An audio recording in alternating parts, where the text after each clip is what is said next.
George Hudson. Got my guy Robbie with me. It's 11:11 What's on up, the East guys? Coast. How's it going this morning?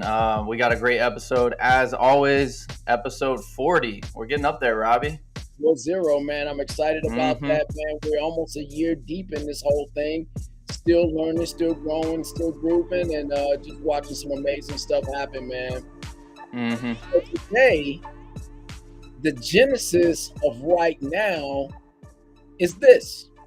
There are a lot of things that we propose that we're going to do, that we say we're going to accomplish in our lives, that we tell people that this is what we're all about. We start mind mapping and all this kind of stuff to get us moving, what we hope in a particular uh, action, a particular direction.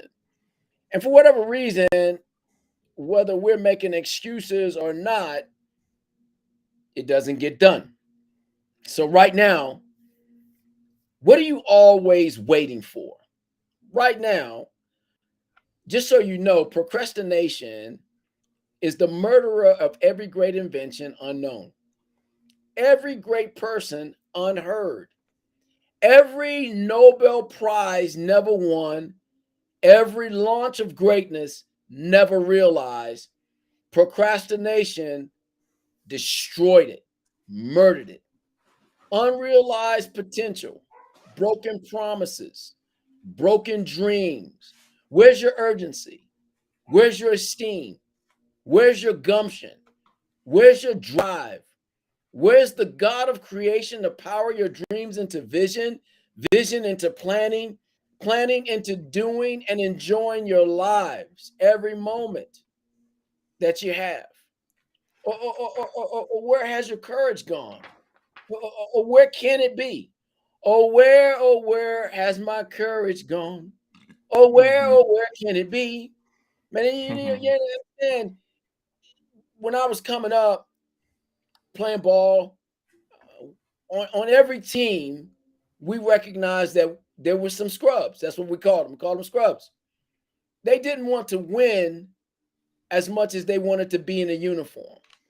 They didn't want to work as hard as much as they wanted to be in the association. They didn't want to drive as much as they wanted to get the letter, just to say they were a letter man. They didn't play. They practiced just a little, but around in terms of getting in, they really wasn't concerned about that. Shalom, everybody that's watching. They weren't really concerned about that. The biggest thing that they were concerned about was their opinion, and their letter, and just being in an association. They didn't have the urgency. So today we're talking about urgency because there's an urgent cry in the spirit of many men and women right now, today, right now. And that cry is it's time to do. It's time to actualize. It's time to take our dreams and our visions off the shelf and put them down on the tape and do Mm-hmm. something. George, talk to me, man. Where Yeah, you at on no one's really gonna do it for you. Um, and you just have to constantly ask yourself, what is getting in the way of me not taking action? Or what is getting in the way of me not meeting the right people? Or what is getting in the way of me always seeing the negative side of things, always telling myself it's not going to work, always just not taking action? Like being neutral is negative to me because it doesn't do anything for you. Like if you have a neutral mindset towards something, if you're indifferent, um, you're never able to really use that as fuel to go out and achieve whatever it is that you're, going to do, whether it's learning a new skill. There is no perfect time for that. Um, you know, getting in the way of what you're going after. There's different things that do that, in my opinion, and you really have to question and analyze what it that is, right? Is it emotional? Is it physical? Is it psychosocial? Is it, all these other things? Robbie and I met at this event last year called Peak Partnership, and they actually had the first day of it yesterday down in Orlando. And there was this woman that spoke, and she talked about the ACE assessment. Basically, it's a series of 10 questions that if you answer yes or no to, every yes is a point, every no is zero. So, and it all highlights what happened to you before your 18th birthday, right? Wow. Did these circumstances take place in the home? Was mom and dad, were they together? Did divorce take place? Was someone constantly kind of physically attacked in some sort of way? Like when conflict occurred, what happened in the family? Did you ever feel threatened? All these other things. And then because they kind of stumbled upon this quiz. They were doing a study on weight loss, and this Mhm. doctor was working with all these patients, and they would lose like 50 pounds, and they were all fairly obese. They would all lose 50 or 100 or whatever it might be. And then he noticed there were specific people that would just put it back on. And why that happened? Like, why do people place these constant obstacles right back in their path? When they see the light, they see success, they see that, but they can just spiral back to baseline level, right? I think I'd like to speak for everyone and say we all have like times in our life where we are on the uprising, we're on the upswing, we're doing these things, and then we kind of find, we go to this event, we get all this energy, or we go to this retreat, and we have all these inspirational ideas, and we think about starting a business, but we go back to our life, and then it's just like back to baseline, and the default programming takes over, and then we just wake up, we go to the next retreat, and it's like, why haven't I done anything since the last time? Like, I was Urgency. so fired up, and I had the urgency, but where did I lose it, and what are the obstacles in my way that are doing that? And so the name of the test is called the ACE quiz. The ACE And quiz. And how can mhm. they find that test, George? Where we find that test? Have you already found that so we can Yeah, so load if you that up? just Google it, plenty of links will come up. The first link I ACE? hear is the NPR. Been It's listening. npr.org. Or Siri's Siri bumping in there. bumping that. You bumped them. What was the name of it again? The link ACE, again? ACE. Okay. And then the npr.org. I don't know if Okay. that's National Public Radio. Yeah. But anyway, so they just noticed a correlation between all these traumas that happen before 18, and people kind of were stuck in them. And we can't control the environment that we grow up in, but we can control the environment that's present before we die, right? You can't control your financial situation at birth, but you can control it when you die, those sorts of things. Um, Before you die so yeah, before in their adult life, in adult right? life, the process. Yeah. And for anyone trying to untap, unhinge, unwind, and achieve like the savage will mindset, To get has to unleashed. address these things. And you have to become aware of them, and you have to learn how to work through it, and how you need to foster social situations, and how you need to be connected, and the relationships you're in. And we were listening to this woman. She's very popular, very famous, has her own talk show. Her name's Emily Ford. Yeah. And you know her father left her mother because they had a daughter, and that was her. So from the Mhm. moment she was born, and they didn't know she was going to be a girl before she got born, and the moment she was born, like, it was instant rejection that she faced her entire life. Grew up with a single mother, father, in and out, all these other things. And we did the quiz where she was reading out the questions, everything. People were taking notes, and yes, it was very Can you deep. give us a couple of those questions before you finish the segment? Roll. Yeah, so she was asking us questions like, the first one is, before your 18th birthday, did a parent or other adult in the household very often swear at you, insult you, put you down, or humiliate you? And the way to answer the question is yes or no. And then it's or act in a way that made you afraid that you might be physically hurt. So you'd answer yes or no. Yes is 1 point, no is 0. So, and then before your 18th birthday, did a parent or other adult in the household often or very often push, grab, slap, or throw something at you, or ever hit you so hard that you had marks or were injured? So, yes or no, 1 or 0. And then before your 18th birthday, did an adult or person at least 5 years older than you ever touch or fondle, or touch you in a way that was inappropriate, or attempt to have oral, sexual ventures with you? And these questions are deep, but they kind of, so much Unlock. of our how we view the world is through social, sexual, like how are we accepted? How are we loved? How do we find a role in our environment? All these things. And they noticed that in the study where they were trying to help people lose weight is the people that had answers of, I think it was 4 or above, fell in the category of falling back, gaining the weight again, going back to baseline, that sort of thing.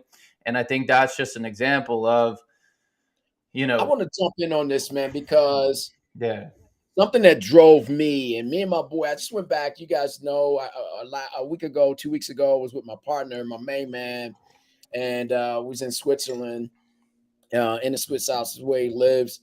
And we were just talking. And one of the things that he told me, and I met him when I was going to junior high school, my first year, I'm going in 7th grade, 6th grade, going into 7th. And he said something to me. He says, Robbie, he says, I don't remember one day you weren't working out 2 to 3 times a day. He said you minimally worked out twice a day, but I remember more 3 times a day. You got up early in the morning, you worked out. You worked out after you went to your practices and you came and got me. And then before you went to bed, you worked out. And there was a reason for that, right? And so coming up at a certain point in my life, there was a lot of negative people in my life. And we grew up in a time where racism was so much more overt than what it is now. And so I think I shared part of this with you guys before. In my junior high school, my junior high school PE teachers, 2 of them kicked me underneath the bench. They were just kicking me. I was hearing in my life, you're dumb and stupid. You never amount to be anything. You're going to be in prison or you'll be dead before you're 21. So my first big fear was 21. And then my second big fear was 24, because when I made it past 21, everybody said I was going to be dead by 24. Only because I was black and because in their opinion, I was dumb and stupid. And so I used all these things as motivators. And so I became an overachiever in many respects, because I have written on my wall right over here in a frame, it says, prove them wrong. And I spent so much of my life proving them wrong, that I spent so much of my life being in a groove, in a pattern of overachieving. So much so that I didn't recognize a lot of human beings at a social level, where most people enjoy a lot of friendships and other things like that, because I was so driven, because I heard so much of that negativity. So I'm only touching base on part of how that works, and it can work a lot of different ways. But for me, hearing dumb and stupid, and then I said, okay, well, look at my name now and the who's who of high school graduates in my class of graduation. And there's my name graduating in the top 2% of my class, and then going on up. Nice. And so I started to use it as a drive. Other people, it drives them into the grave, into their own private grave. And this is why we have savage will. So you can get unleashed, unlocked, unhinged, unpacked from these graves that we created for ourselves. And here's the thing. This is the thing that's most important. We've got to create an urgency. We got to get a right now in our spirit to get out of this grave. It's time for resurrection. I'm a believer. So my Lord and Savior said, I am the resurrection and the life. And so he's the resurrection and the life, because when the light comes on, that I must do something right now. I have to raise up. I've got to get out right now. I've got to respond right now to the urgency. And here's the cool thing about urgency. It has nothing to do with your age. Urgency has to do with your spiritual position. It has to do with your spiritual and your natural resolve about getting things done. By definition, urgency requires swift action, an earnest and persistent quality, insistence. It means right now, Joker. That's what it means. It means right now. Do something about it in your mindset right now. So there's a scarcity component that's connected to this. And that scarcity component, it can be good, but if you let it go bad, it can create a poverty mentality where you always feel that you don't have enough. But in this scarcity component, it's good when it's, if I don't move, I lose. If I don't move, I don't get it done. So in this scarcity side of the equation, it's get it done. It's urgency and scarcity that drives all the marketing machines, all the marketing campaigns all over the planet.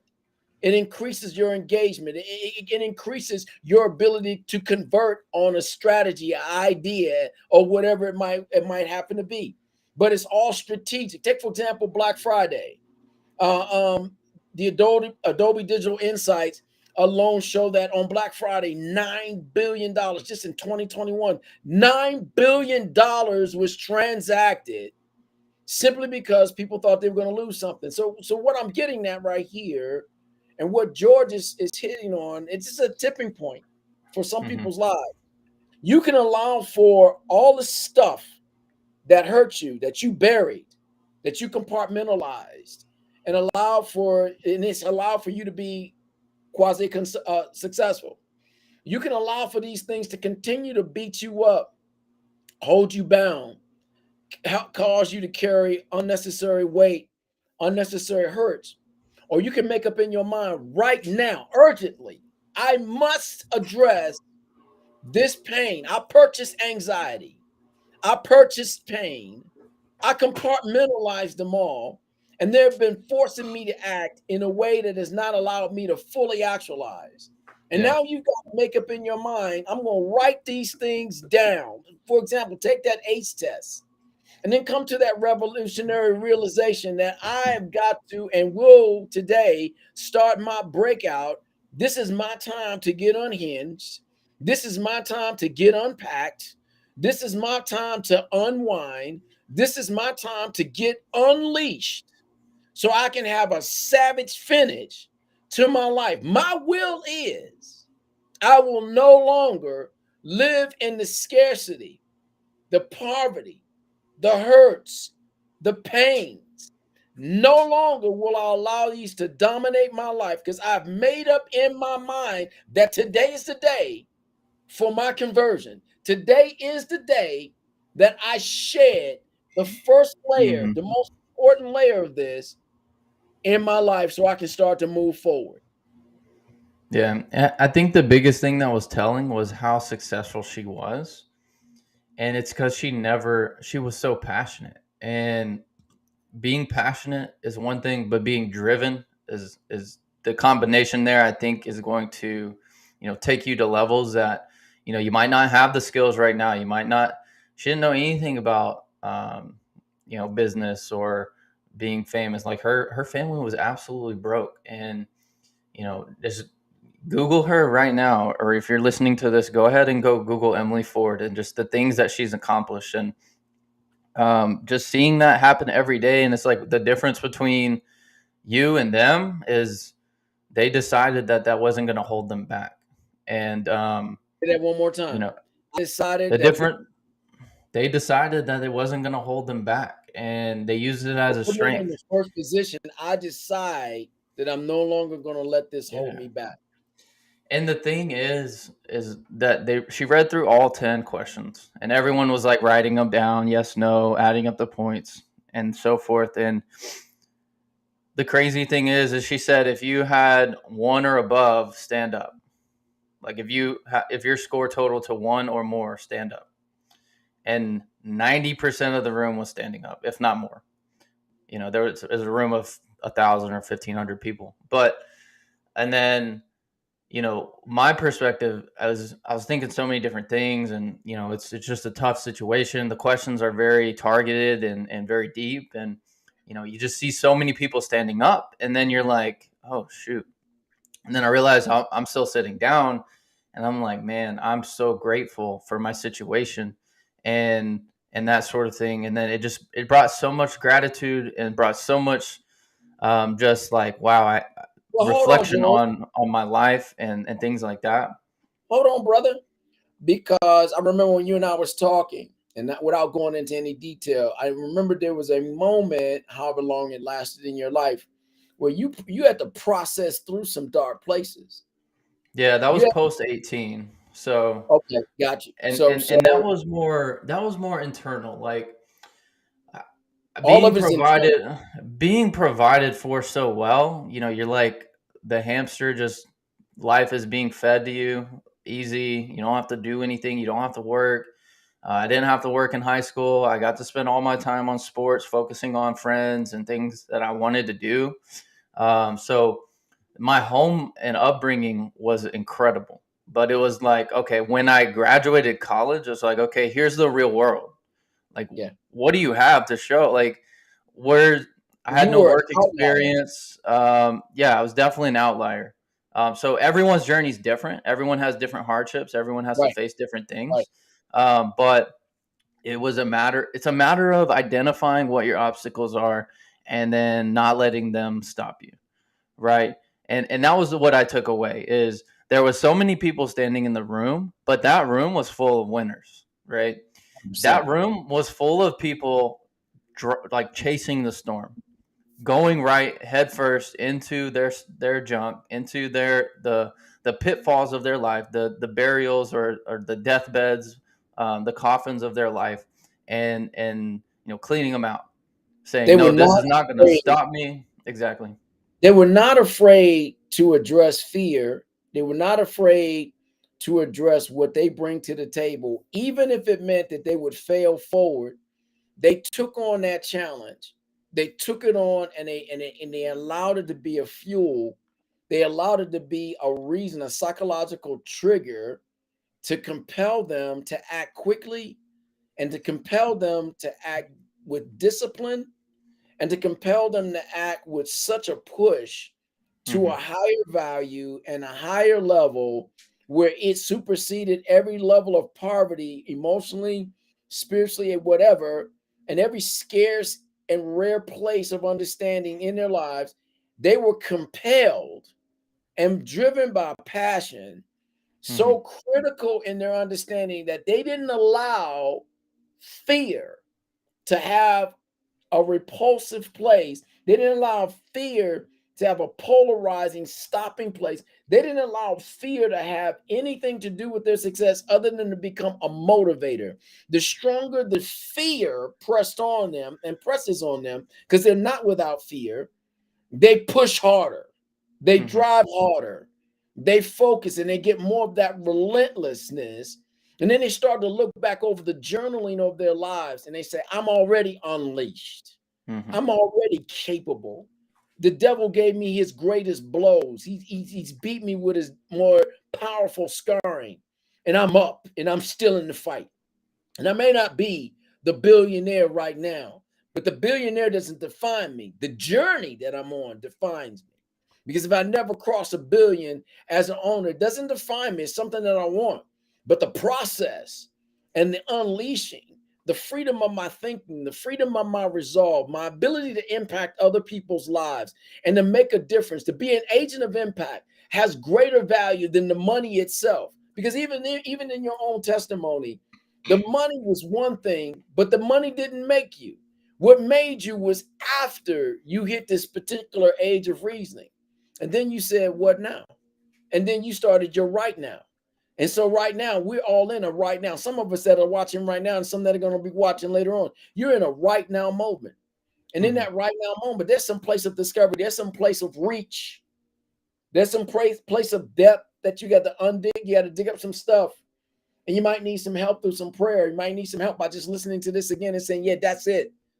And when you come to that place of that's it, then you're gonna get to your right now and say, I don't want this anymore. And you get to write down what it is. What I saw when I was 2 years old, I don't want it anymore. When a coach tried to touch me inappropriately, I don't want that anymore. When Right. my science teacher grabbed me by the neck and started choking me and punching me in my arm, I said, I don't want that anymore.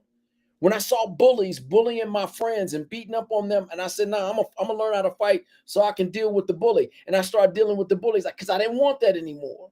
And so now, when I come to this age of reason, there's some bullies in my life. There might be some bullies in my emotions. There might be some bullies in my persistence. There might Hmm. be some bullies in my proper activity to get me where I need to go.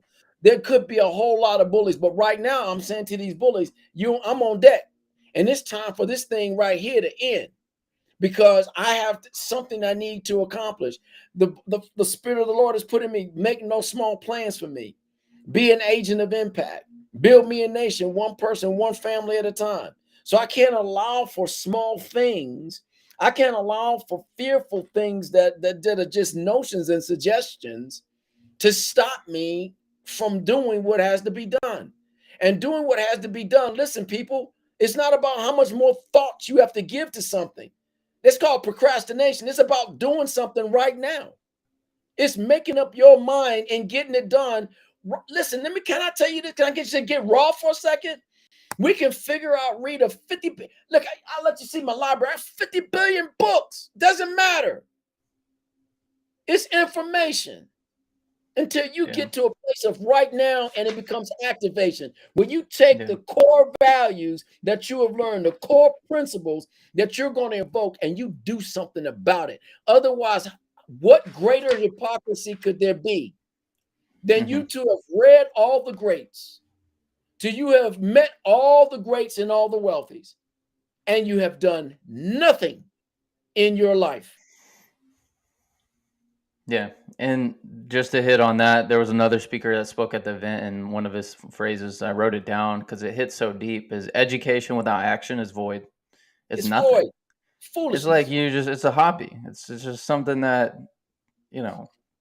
took up breath and took up time but carried no action, no effect, had no result. And I just don't think that we're here really to, if we want to make an impact, want to unhinge, untap, unwind, that though we have to find the things that fuel us. Like, where are we going? Where is our focus? What are our passions? And then make a business out of it, because you're not the only one that's passionate about that. And there's someone else that's thinking about starting that health and wellness business that you've been thinking about for 2-3 years and haven't even taken a step to even create an LLC or anything like that. It takes like 2 weeks to set up an LLC, and you fill out a form. For we are not here to play, dream, or drift. For we have much work to do and loads to lift. Shun not the struggle, for it is God's gift. Be strong. That's something I learned when I was pledging a fraternity, Kappa Alpha Psi Fraternity Incorporated. And that changed my life in so many different ways. Be strong. Be strong, for we are not here to play, dream, or drift. For we have much work to do and loads to lift. Shun not the struggle, for it is God's gift. Be strong. So that came from another place, but it was something that we learned online, so that in the most difficult presses of life, you realize 2 words: be strong. And you realize the essence of those words. For we're not here to play, dream, or drift. We got stuff to do. And then and when you start doing and you start getting things done, it's not till you write your bio and you start looking back over some of the things that God privileged you to accomplish and the lives that you were able to impact by the thousands, possibly by the millions, that you realize that in your be strong right now moment, you started doing something. See, it's about doing. It's about getting her done. I like the way so many people sound this way or that way, but what have you done? Define, what is the definiteness of purpose for your life? Do you have a definiteness of purpose for your life? Definiteness of purpose is starting a point for all achievements. Where is that? Did you write that down? Did you have that somewhere? Do you have that somewhere? Write it down right now. You got to have definiteness of purpose. What about your create vision? Have you created your vision? Have you created your vision? It's more than a vision board. It's writing it down. It's what are you going to do when you go the extra mile? The people that achieve this, they talk about it frequently. They write it down. They remind you, because you can kind of just lose focus, right? If you're not constantly placing, your goals, your dreams, your desires on paper or in front of you, telling them to yourself, like, this is very biblical. It's like, hang this around your neck, like tie it on your doorstep, like put it on your wall, talk about it at dinner. Like, if you're not having these conversations, and then if you're not having these questions or these conversations rather, then you're either around wrong people or you're just not promoting it. Because a lot of if you ask anyone, they're like, yeah, I want to make money. Yeah, I want to have another side hustle. Yeah, I'd like to be in a better financial position. If we talk, you just mentioned being a billionaire. I think most people would love just to not have debt, and they just, they're in that grave of being stuck in the hole and just kind of doing the same thing, and they're it's such a combination of different things that are keeping them there. But ultimately we have the decision and the power to make things happen, and we have to stay focused by writing these things down, putting them Accurate. on our wall, and attaining the skills that we need to get there, because that's the reason why we're not there, is we don't have them. Let me say this. Napoleon Hill has 17 principles of success. One of them is accurate thinking. Accurate thought involves two fundamentals. First, you must separate facts from mere information. Second, you must separate facts into two classes, the important and the unimportant. Only by doing so can you think accurately. This is where you start to develop your truth about who you are, what you are, where you're going, and the impact statements you're going to make on this generation, on the generation to come. And so you've got to make up in your mind that determination. And then you got to focus on the stuff that's going to make this happen, or you're going to perish. Because I got to tell you something about being a dreamer. I remember my mom used to talk about people that were dreamers and say they would just talk about this and talk about that and talk about this and talk about that, but they would never do anything about it. That's a dreamer. And so what was also a connotation about that type of life is that they were oftentimes frustrated by so many other things because they got very little of anything done. And they might start 15,000 different businesses, but they never finish one. They might get involved in 10,000 different people's lives, but they never finished it, going the extra mile till they saw that person raise up and start doing something amazing with their life. And so I started to listen. I was listening to mommy, and I was like, man, that's it. People got to get unlocked. This is where some of this unhinged, unleashed. It didn't all come from her. God put it in my spirit, man. Savage will. You got your will to win has got to be so savage. You have to be so made up in your mind that when the greatest blow to your life comes, a blow that can completely redefine who you are, you have determined so deeply, it is your mantra, it is who you are, that this won't stop me. I got rear-ended by 18-wheeler, and it messed my brain up. I lost short, medium, and long-term memory. I got rear-ended on a Friday. Monday, I was supposed to go in to become a vice president for this company. I was a host for TBN Broadcasting, Turner Broadcasting Network, not Turner, but Trinity Broadcasting Network. And everything was going on. I just finished planting some churches over in Costa Rica. I just finished organizing some churches in Africa. Things were blowing up. And all of a sudden, this car, our ministry is blowing up where we are right now. And all of a sudden, this truck came and boom, crushed me. Changed my entire life. And I had moments where I could cry and could give up, and I did. I did cry, I never gave up. I had moments where I could ask God why and want to blame God, but I never blamed him. I did ask why.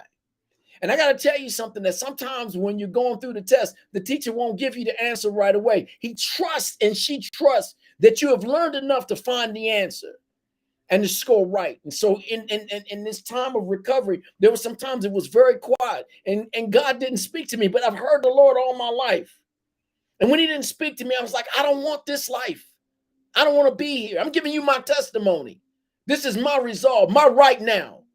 Mm-hmm. And so one moment I cried out so much. My wife heard it, and she told it to a coworker on her job. And the coworker on her job says, a pastor of mine met a pastor who went through something similar and had a dry spell for 18 months in his life. My wife came home and she told me about this situation in this pastor. I said, I can't wait 18 months to hear from God again. Somebody else might. If I don't hear from him, there's no sense in me being here. My right now. You don't get it. I said my right now.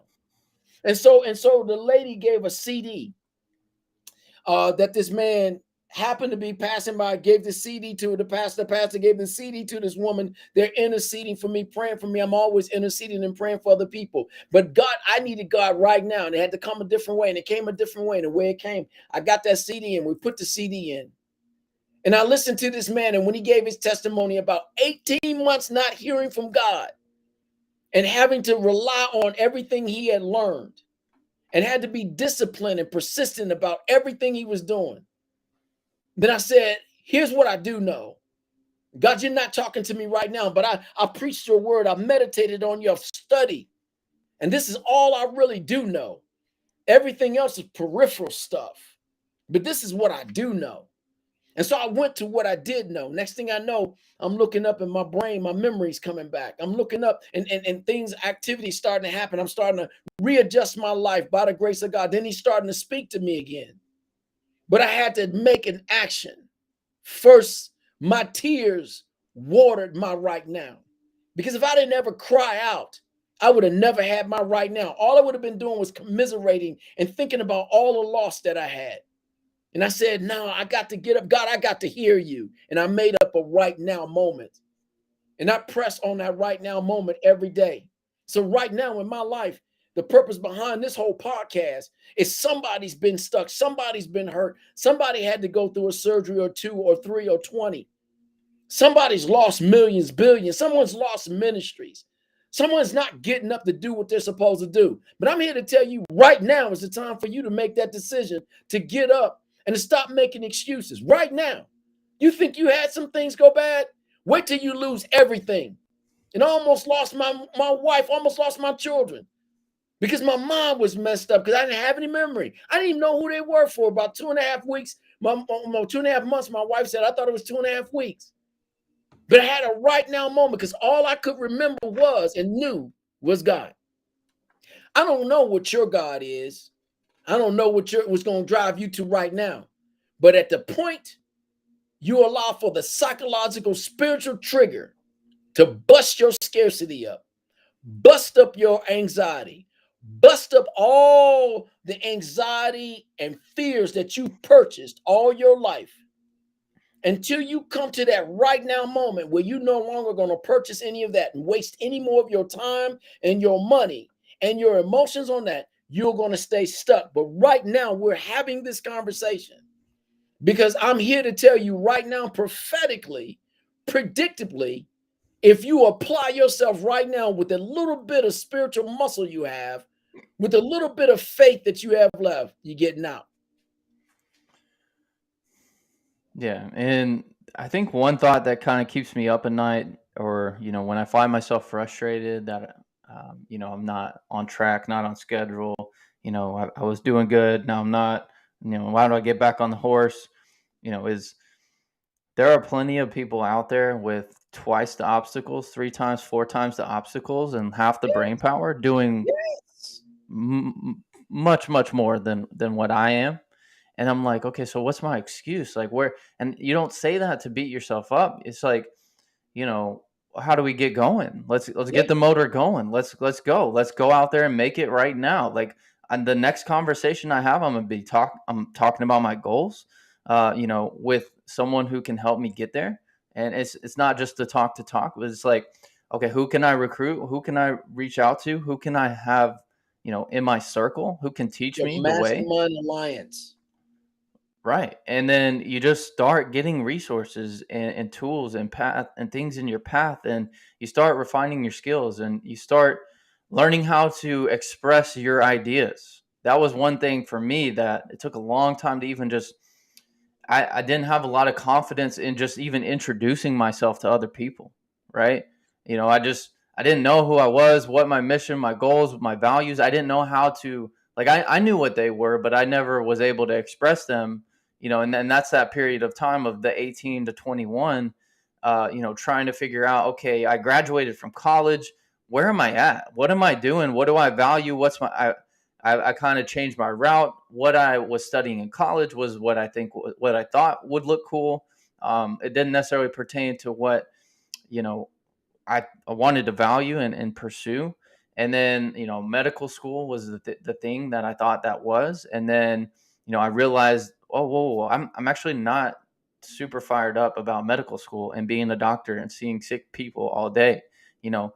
Um, and I just knew there was something else. And then I hit this wall in life and I was like, okay, what now? Like, where do I go? And I sat there for a long time before I felt comfortable in who I am. I knew the lack of confidence was a lack of, results, and was stemming from a lack of pursuing my passions and living out my purpose. And I was just unhappy. And that bled into my relationships, my lack of relationships, how I treated my body, what I put in it, and then it just you can either spiral downward or you can spiral upward. And if you're constantly looking for the right things, you can spiral upward. If you're constantly doing the right work, if you're rarely does someone do all the right things, talk to all the right people, have the right motives, and not get what they're going for, right? And you have to keep going. It is a process. It takes a long time, but the alternative, what's the consequence of you not becoming obsessed and pursuing your goals? And that's another question. Yeah. The consequence is the excuse. Yeah, what's your excuse that's holding you back? And what's the life that you're missing out on if you don't pursue this path? Like, and you have to write these goals down because things are going to get hard, and this is what you're going to look back on and be like, no, it's worth it. It's worth not sleeping an extra couple hours. Right on. It's worth waking up at 5 a.m. I don't love it, but I'm going to do it anyways. Right. Right. And you have to feel worthy of what you're receiving. You know, no one's going to outwork their self or out receive their self-image. Right. You have to feel worthy. And in my opinion, the only way to do that is to do everything you can to be competent, to be, gain the skills that you need to provide the value that's required for you to get the results that are truly worthy. Right. And I think there's a lot of spiritual ties into that and the psychology of belief. And, if you don't believe that you're worthy, that's an issue. You're not going to get it. You won't receive more than you feel like you do. As a man thinketh in his heart. Right. Yeah. So it's some core principles here in this right now discovery and application for your life. Right now, my core principles and values are marriage and my family, ministry, and building sustainable communities for people. And those sustainable communities have some basic components on the inside of them. And I'm going to get those things done. And then finding the resources and the resources finding me in order to get all this work right here that I just mentioned to you done. Those are my 5 core principles to carry me out of this life and to leave a legacy to my children. You understand? And to leave a legacy and an imprint on other people's lives. I don't move off of those principles. I have them in that order because God is number 1. And my marriage, and then my family, and then ministry, and then the sustainable communities with the resources to get it done. So watch this. So you got to take a right now action step. First, define what your core principles are. What are those core principles and values that drive and motivate you, and put them in order. That's number 1. Put it in order. Listen, it doesn't require anybody affirming you. You affirm you by putting those things in order. Write them down, right? And then after you write them things down, then you gotta set aside what you consider to be accurate thinking. And when you start to get into accurate thinking, that's where you might have to read about this or read about that and see how other people have accomplished what they've accomplished. Not for you to do what they're doing, but for you to see how they think. So there's an accurate way of thinking. And then you have to have controlled attention. Controlled attention. You're listening to us right now, but every time you thought about looking at TikTok and every time you thought about looking at Instagram or something else, and to get yourself distracted off of the main point of right now, that's where you control your attention. You got to control your attention. And then you got to have some enthusiasm. Man, you got to get fired up. So some people say, man, you speak with such passion. I'm fired up, dude. I've almost died a couple times in my life. I'm happy every moment to be alive, and I'm going to spread positivity everywhere I go, everywhere I've been in my life. Some comments, the comments that come out, this guy's enthusiastic, this guy's passionate, this guy's positive. That's my life, man, because I could have lost my life multiple times, and then you got to go the extra mile. Listen, how bad do you want what you say you want? Go the extra mile. Prove it to yourself. Apply it for yourself. And then once you've done all of that, build that positive mental attitude around it. You know, I rely on the scriptures. I can do all things, and nothing shall be impossible. Those that believe, have faith in God. You know what I mean? I use those as the positive words to really drive me, and then I have my own I am affirmations because I've come to realize that I am means I am in an action. I am more than a conqueror. I am Savage Will.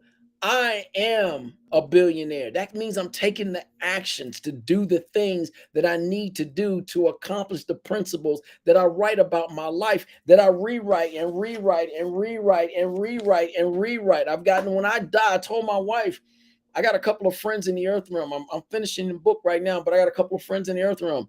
I told my wife, when I die, if such and such and such and such are still alive, give them all my notes and tell them to organize these notes. They're going to be volumes of books that's going to bless you guys with resources for the rest of your lives. Give them a piece because they're going to organize it. And I said, I promise to get out 5 or 6 of these books before I'm dead so that there's a legacy left. Because I'm writing and I'm writing all the wisdom that I'm learning from other people and how it's applied to my life. But that's my why. Mm-hmm. That's my right now. I'm only giving you a testimony. I'm not the example. I'm giving you a testimony of an example. You understand? What's your right now? What will you do? How will you address it? You've now got some tools. You've got a roadmap.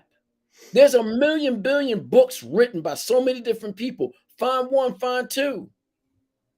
Look up Emily Ford. George has already said it. Look up the ACE period, questions. He's already given it to us. What else do you need? Courage. And having done all, stand. Yeah, no one person is going to provide all the resources and material for you to get to where you need to be, but you need to be aware that, hey, I'm going to pick up this test and I'm going to use it to help me, and I'm going to read this book, and maybe I don't agree with all of it, but hey, I'm not going to throw the baby out with the bathwater. And so much of this society we live in is you like him or not. As well, no. Well, 90% he says I agree with, 10% I don't know. He has different experiences, but I'm going to take what I can, learn it. Can I use this? If yes, I'm going to use it. And education without action is void. So you have to have that mentality of right now, what does this information do for me? And how can I apply it in my life? And that it all stems from prioritizing your time. Time is limited. There's no such thing as free time. I don't know who told you that, but this is what we tell everyone. I've said it before. But I don't know where that lie came from, that time is free or we have such thing as free time. You know, Right. just because you value your time less on the weekends doesn't mean it's free, right? There's no such thing as free in the world, so we don't live in a vacuum. Actions have consequences, whether they're good or bad.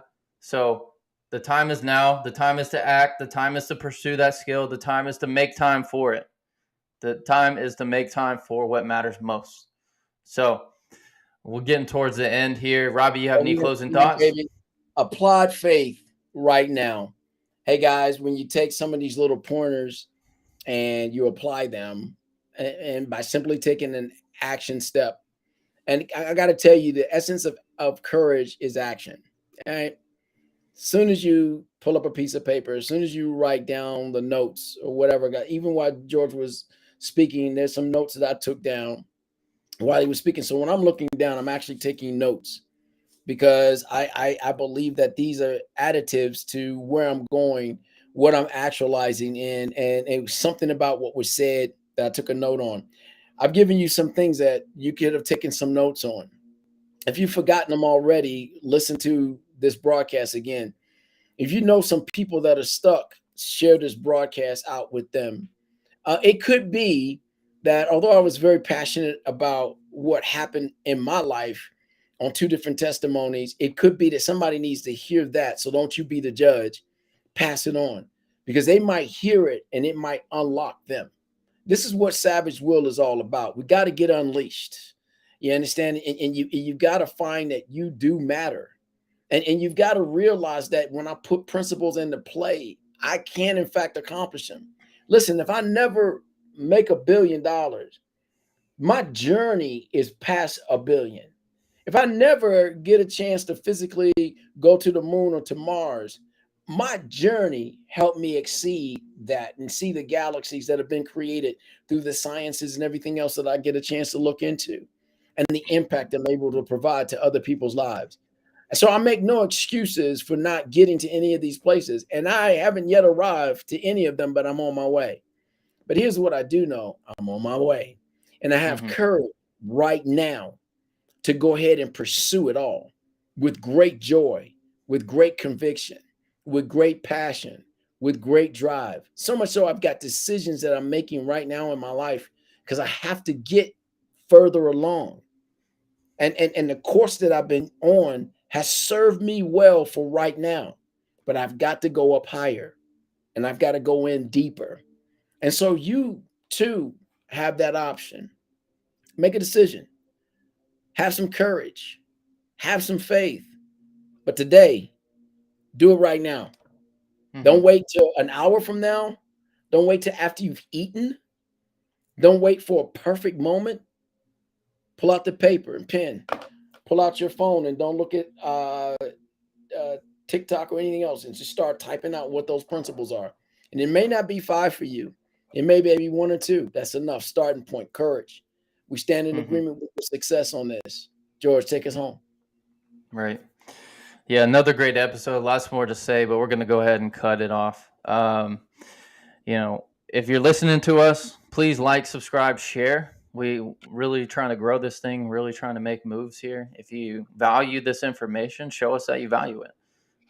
So share it with 3 friends, like, comment, subscribe, YouTube, Spotify, wherever you get your podcasts. We're also on Instagram as well at SavageWill1111. So Robbie, we're going to go ahead and cut it today. And guys, you have the ability to go out and make it happen. You just got to take action and make it right now. Why not? What do you have to lose? Savage Will, we out. Savage Will's out.